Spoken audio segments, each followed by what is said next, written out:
नमस्कार, आप देख रहे हैं मौसम तक चैनल। मैं हूं देवेंद्र त्रिपाठी। साइक्लोनिक स्टॉर्म आसानी स्ट्रांग होने से पहले ही कमजोर हो गया है और इस समय म्यांमार के तटों के बिल्कुल करीब है। डीप डिप्रेशन की इंटेंसिटी है आज 22 मार्च को दिन में 11 बजे और शाम के समय ये और कमजोर होकर डिप्रेशन बन जाएगा। लेकिन इस सिस्टम के म्यांमार पर लैंडफॉल करने के साथ साथ पूर्वोत्तर भारत के तमाम हिस्सों में मौसम का रुख बदलने लगा है और अगले 3 दिनों तक यहां पर अनुमान है कि बारिश होने की संभावनाएं रहेंगी पूर्वोत्तर भारत के क्षेत्रों में। बाकी दक्षिण प्रायद्वीपीय भारत और मध्य भारत पर यह बदलाव का कह सकते हैं वाहक बनकर आगे निकल चुका है। भले ही भारत के मेन लैंड की तरफ अगर हम अंडमान और निकोबार द्वीप समूह को छोड़ दें तो मेन लैंड की तरफ ना तो दक्षिण भारत में गया, ना मध्य भारत में और ना ही पूर्वोत्तर भारत में, लेकिन इसने साउथ पेनिनसुलर रीजन को इंपैक्ट डाला और साथ ही साथ सेंट्रल इंडिया पर प्रभाव डाला और अब पूर्वोत्तर भारत को प्रभावित करेगा। अंडमान और निकोबार द्वीप समूह में कई जगहों पर बहुत भारी बारिश के साथ कई जगहों पर तबाही भी मचाई है। तो आइए जानते हैं किस तरह की संभावना आज, कल और परसों यानी कि 22, 23 और 24 मार्च के बीच में रहने की नजर आ रही है। यहां पर आप देखिए, जब ये लैंडफॉल कर रहा है पूर्वोत्तर भारत के क्षेत्रों में हवाओं का रुख बदल रहा है। यहां पर बंगाल की खाड़ी की तरफ से हवाएं अब आनी शुरू हो रही हैं।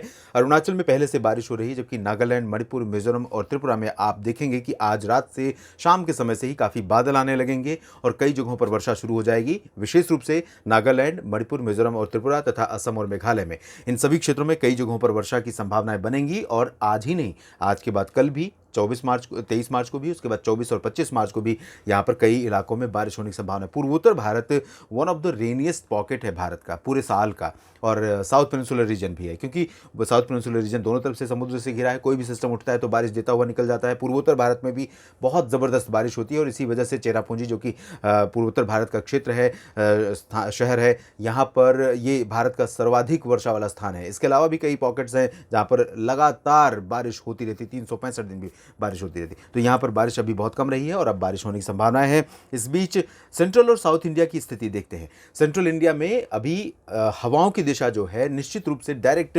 उत्तर पश्चिमी या पश्चिमी नहीं है। जैसे आप देख रहे हैं हरियाणा, पंजाब, पश्चिमी उत्तर प्रदेश, मध्य प्रदेश के पश्चिमी भागों, उत्तरी महाराष्ट्र, उत्तरी कोंकण, गोवा और गुजरात के पूर्वी भागों में ऐसी हवाएं फिलहाल बिहार, झारखंड, पश्चिम बंगाल, ओडिशा, छत्तीसगढ़, पूर्वी मध्य प्रदेश और महाराष्ट्र, तेलंगाना पर नहीं चल रही है, बल्कि यहाँ पर थोड़ा डिस्टर्बेंस है और इसी डिस्टर्बेंस की वजह से यहाँ पर मॉइस्चर आज रहेगा। मॉडल के हिसाब से यहाँ पर बारिश नहीं होगी, लेकिन मेरा अनुमान यह है कि ओडिशा, छत्तीसगढ़, विदर्भ, मराठवाड़ा, पूर्वी मध्य प्रदेश, झारखंड, गंगे पश्चिम बंगाल, बिहार के कुछ इलाकों पर बादल आते जाते रह सकते हैं और गर्जना के साथ, डस्ट स्टॉर्म के साथ, लाइटनिंग यानी बिजली कड़कने के साथ कुछ जगहों पर बूंदाबांदी या कहीं कहीं पर हल्की वर्षा भी हो सकती है। दक्षिण भारत के क्षेत्रों में आंध्र प्रदेश के तटीय भागों, रायलसीमा, कर्नाटक के आंतरिक इलाकों में, कोस्टल पार्ट्स में, केरल में, तमिलनाडु में, लक्षद्वीप, पुदुचेरी, इन सभी जगहों पर कुछ इलाके ऐसे हो सकते हैं जहां पर वर्षा हो सकती है। उत्तर भारत के क्षेत्रों में फिलहाल क्लियर और ड्राई वेदर रहेगा और हवाओं का रुख अब फिर से पश्चिमी हो गया है, तो तापमान और ऊपर फिर से चला जाएगा।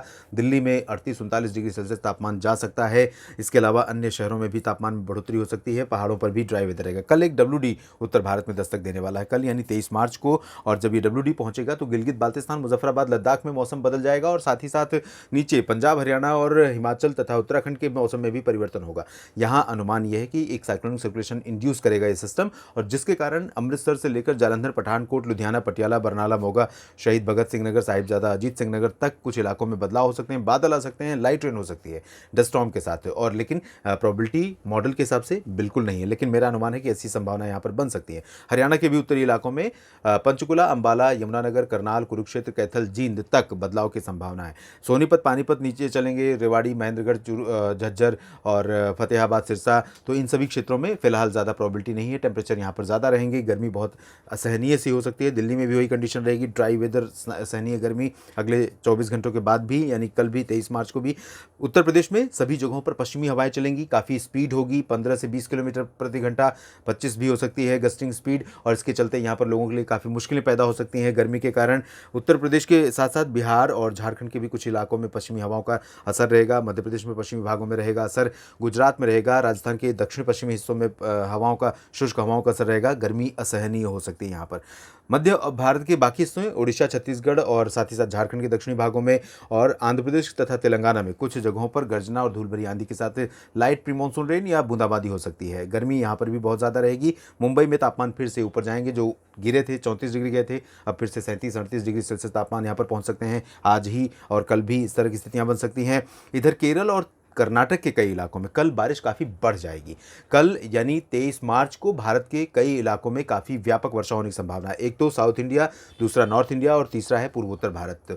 यहाँ पर बारिश की संभावनाएं रहेंगी। अलग अलग कारण हैं। अरब सागर और बंगाल की खाड़ी का मॉइस्चर एक साथ यहाँ पर पहुँच रहा है। केरल के कई शहरों में और कर्नाटक के कई शहरों में पिछले 24 घंटों में बहुत व्यापक वर्षा हुई है। 45 मिलीमीटर बारिश हुई है लगभग मैंगलोर में, और केरल के अधिकांश शहरों में बारिश हुई है, तमिलनाडु में भी हुई है। तो अब 2-3 दिन यहाँ पर काफ़ी ठीक-ठाक वर्षा की संभावना है। इसी तरह से पूर्वोत्तर में आप देखिए, नागालैंड, मणिपुर, मिजोरम, त्रिपुरा, अरुणाचल, असम, मेघालय, सभी जगहों पर वर्षा के संकेत हैं। और इसके बाद अगर हम 24 की स्थिति देखेंगे, 24 मार्च की, तो 24 मार्च को भी उत्तर भारत के क्षेत्रों में बारिश संभावित है। पूर्वोत्तर में कई जगहों पर वर्षा होगी और पूर्वोत्तर में 3-4 दिनों तक लगातार जारी रहेगा बारिश का ये सिलसिला। दक्षिण भारत के क्षेत्रों में भी केरल, कर्नाटक और दक्षिणी तटवर्ती महाराष्ट्र, दक्षिणी कोंकण, गोवा, दक्षिण मध्य महाराष्ट्र, साथ ही साथ तेलंगाना और आंध्र प्रदेश के हिस्सों में, तमिलनाडु में, पुदुचेरी में कुछ जगहों पर वर्षा संभावित रहेगी। बाकी जगहों पर सिचुएशन बदल रही है, जिसमें ओडिशा, छत्तीसगढ़, ओडिशा के उत्तरी इलाकों में खासतौर पर, दक्षिणी भागों में कहीं कहीं पर प्री मानसून वर्षा हो सकती है। उत्तरी ओडिशा के शहरों में, छत्तीसगढ़, मध्य प्रदेश, महाराष्ट्र के ज़्यादातर हिस्सों में, उत्तरी भागों में, गुजरात, राजस्थान, उत्तर प्रदेश और हरियाणा, पंजाब, बिहार, झारखंड, पश्चिम बंगाल, इन सभी क्षेत्रों में और साथ ही साथ दिल्ली में 24 मार्च को तापमान फिर से शूट करेगा ऊपर और भीषण गर्मी एक बार फिर से लोगों का जीना मुहाल करेगी। देश भर के अगले 3 दिनों के इस प्रोजेक्शन में भी इतना ही। अगले बुलेटिन में आपको और अपडेट करेंगे। बस आप बने रहिएगा मौसम तक चैनल के साथ। धन्यवाद।